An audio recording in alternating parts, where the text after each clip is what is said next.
Bonjour, j'ose croire que tout va bien et j'espère également que j'ai manqué aux uns aux autres parce que vous m'avez beaucoup manqué. La vie ayant beaucoup de méandres, j'ai été interpellée dans d'autres angles de mes compétences avec un peu plus d'exigence que vers vous. Mais je ne vous ai pas oublié parce que la balade dans la connaissance ne devrait pas s'arrêter. Certains me demandent qu'est-ce qui fait ma motivation dans cette sensibilisation à un retour à la vérité. C'est le fait de savoir que beaucoup de choses vont s'améliorer et que la vie du futur sera meilleure lorsque la vérité sera l'élément la mieux partagé.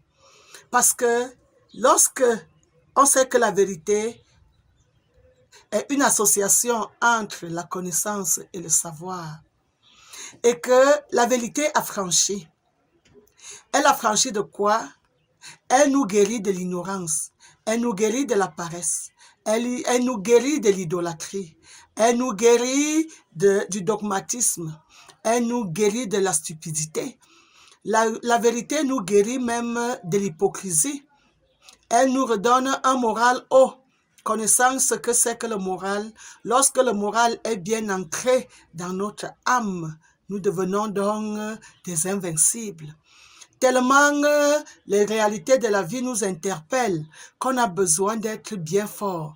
Et on ne peut pas être bien fort lorsqu'on a bâti sur le mensonge. Parce que le mensonge va toujours nous rappeler et va toujours amener nos efforts plus bas. Or, la vérité, lorsqu'on bâtit sur elle, on a bâti sur du solide.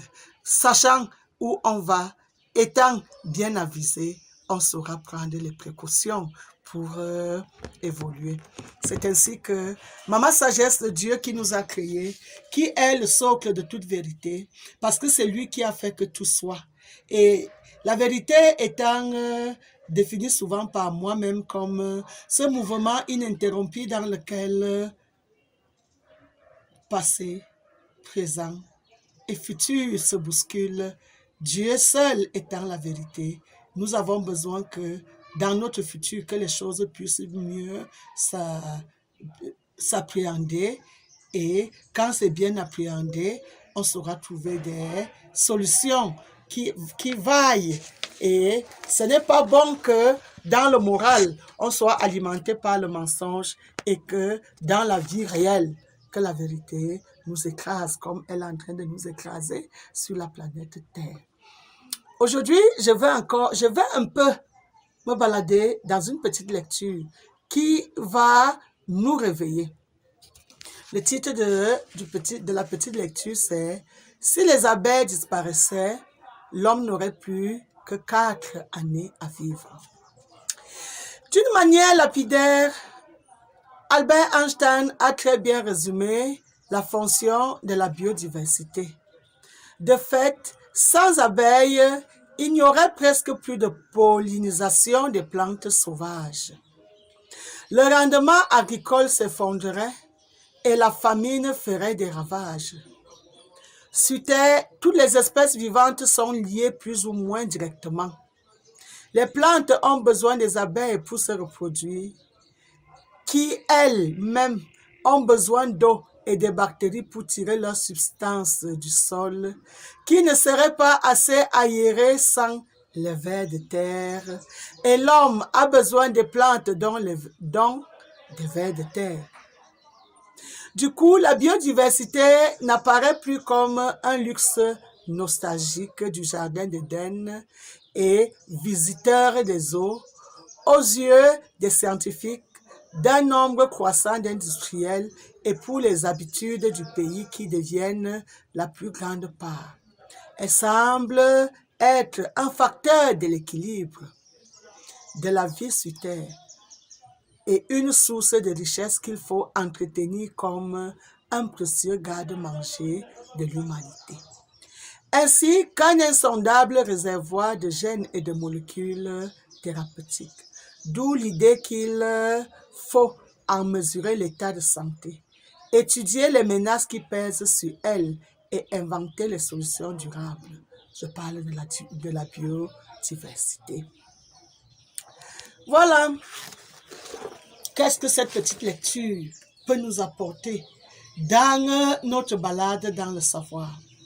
Lorsque certains veulent résumer la connaissance de Dieu à un être humain et l'échange entre les êtres humains, mettant de côté toutes les autres choses que Dieu a créées dans sa diversité et plus poignant dans la biodiversité, c'est alors tronquer les données divines. Parce que l'homme, lorsqu'on fait de lui un Dieu, l'homme ne sait même pas comment les oiseaux procréent. Parfois même, il en oublie l'existence. L'homme ne sait même pas comment les plantes font pour évoluer. Parfois, l'homme se souvient des plantes quand il doit aller tirer son profit sur ces plantes.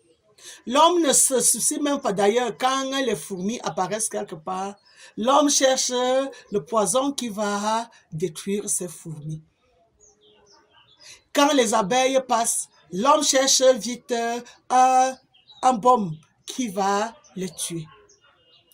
Or, le sage qui était au commencement de toutes choses, qui avait tout conçu, qui avait tout créé, qui a mis sur pied tout ce qui existe, a étudié à fond chaque chose avant de la mettre sur pied. Il connaissait donc l'interaction qui est entre les œuvres de ce monde, je veux dire, entre les divers êtres créés par lui, que ce soit les éléments végétal ou minéral ou animal ou j'en passe, vous connaissez déjà de quoi il s'agit. Un Dieu donc avec une sagesse extraordinaire, une sagesse formidable, une sagesse incommensurable, une sagesse inouïe, parce que si il faille qu'on puisse comparer l'activité de certains que vous avez appelés Dieu à l'activité de l'auteur de cet univers, vous verrez qu'il n'y a même pas match. Il n'y a même pas programmation, parce qu'il n'y a même pas de terrain. Lorsque nos yeux et notre regard entrent dans la contemplation des œuvres de Dieu, si nous sommes dans l'avion et qu'on jette un coup d'œil vers le bas, wow. Si nous sommes dans le train et qu'on regarde au travers de la fenêtre pendant que le train avance, si on est dans un véhicule, si on est sur un vélo et lorsqu'on est à pied, mes bien-aimés, et même devant les écrans de télévision, lorsque il arrive peut-être qu'on suive les informations, qu'on regarde le nombre d'êtres qui sont sur cette planète Terre et qu'il y a quelqu'un qui a pris soin de les faire exister. Il les alimente tous. Il a créé tout ce qui leur sert de subsistance. Il leur accorde tous les climats. Il leur accorde le temps. Il leur accorde leur être. Il a produit les âmes. Il a matérialisé les corps. Il nous donne le souffle de vie. C'est lui qui est responsable de notre procréation. C'est lui qui définit les responsabilités que nous avons sur la terre. On a beau dire, on ne va pas travailler, mais même ne serait-ce que manger, t'interpelle déjà dans l'action de travail. Alors, que cet être inouï soit mal connu, ou alors que certains lui volent la vedette, ça fait mal à nous autres. Parce que ceux-là qui reçoivent vos louanges au quotidien, qui reçoivent vos acclamations et vos youyou, n'ont rien fait parce qu'ils sont aussi les œuvres du même Dieu. Que tout honneur revienne au Dieu auteur de notre univers. Maman Sache, c'est son nom. Que toute gloire vienne au seul digne d'être appelé Dieu. Parce que les premiers jours, lorsque Dieu s'est mis à me parler, lorsqu'il faisait allusion à tout ce qu'il a créé, tout mon être se mouvait d'admiration pour cet être. J'avais et j'ai et je reste toujours dans cette envie de dire merci à ce Dieu. Bien que résumé à ma plus petite, à ma plus simple expression, je me sens souvent une insignifiance, bien que 1,75 m parmi les hommes, 100 kilos parmi les hommes. Mais devant Dieu, je n'ai même pas la taille d'un virus. Je me sens si petit que lorsque je sors les mots de ma bouche, je suis consciente qu'elles ne valent rien. Mais lorsque celui qui a sorti tout du néant a une existence, prend ce rien qui sort de ma bouche et le convertit à sa valeur de lui qui est Dieu et lui donne un substrat favorable à la valeur, je sais que petit à petit, un jour, Dieu donnera valeur à cette petite causerie que j'ai avec certains au quotidien et qui réveille leur sens et qui réveille leur conscience et qui les ramène à comprendre qu'il faille regarder soi-même pour comprendre que celui qui nous a fait mérite d'être adoré.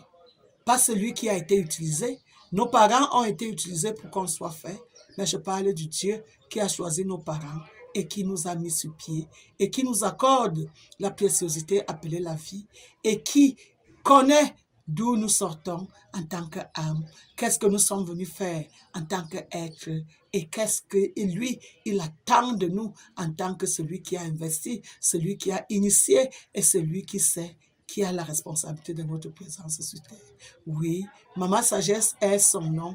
Et moi, Maman Bouquet, je vous reviens encore bientôt pour notre balade dans la connaissance.